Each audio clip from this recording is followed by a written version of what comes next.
Hello everyone, welcome back to Comic 47 Vlogs, and today we're going to be looking at the Your Friendly Neighborhood Spider-Man official prequel to the upcoming Disney Plus series. So this is a comic that is a prequel to the series. It's a 5-issue limited series, and today we're going to be reviewing issue number 1, which is the one that is very important because you need to see like how this will tell you what the show is going to be like, and to me, I got a really good impression of it. So a couple things here is that, first of all, this comic is based on a Marvel Studios um, animated series that they're going to do. It's 3D animated, and it's basically Peter Parker as Spider-Man during his high school years. And I think it's a pretty nice, refreshing take on it, especially based on what I saw in this comic. At first, I was hesitant to get this comic, but the good thing about going to a comic shop is that you can like look at the inside pages and see the artwork for yourself. You can kind of see like it's a very lighthearted, wholesome comic, and I think we haven't had a lot of that lately. A lot of Spider-Man comics lately have been very much, how are we gonna make Peter's life insufferable? How are we gonna make Spider-Man go through another thing that is like just way too much for him? The writers of Spider-Man lately have just not liked Spider-Man or something. I mean, that actually is the case for Zeb Wells, and I forgot who the editor was at Marvel, but I think he had a lot to do with that. Anyways, so this prequel series takes place in high school, and I'll tell you a little bit about it, but I don't want to spoil everything, so I'm just going to talk briefly.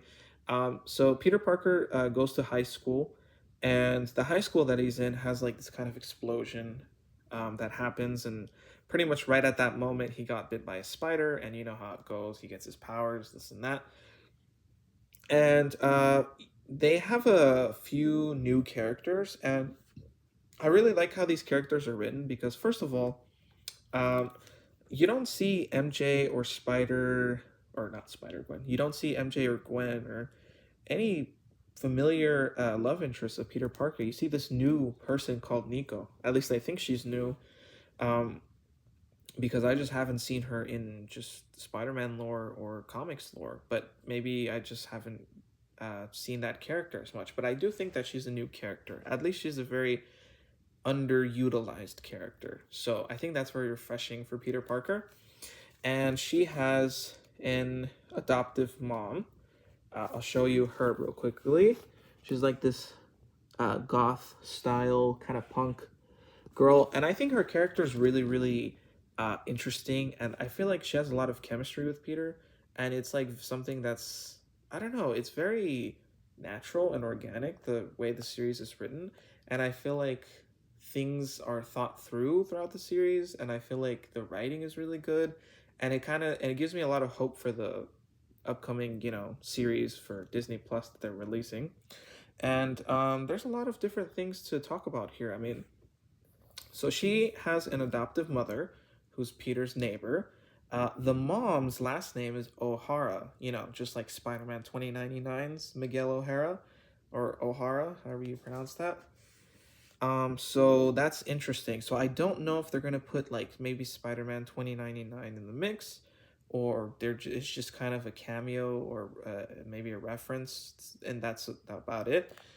But yeah, and there's a lot of Latino culture here, which is interesting. Her adoptive mom, from what I understood, is Latina, and Aunt May looks Latina. I'm not sure if she is.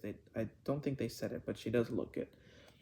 And also even the mob bosses too. So I think that's good that they're really putting out that stuff here for the culture.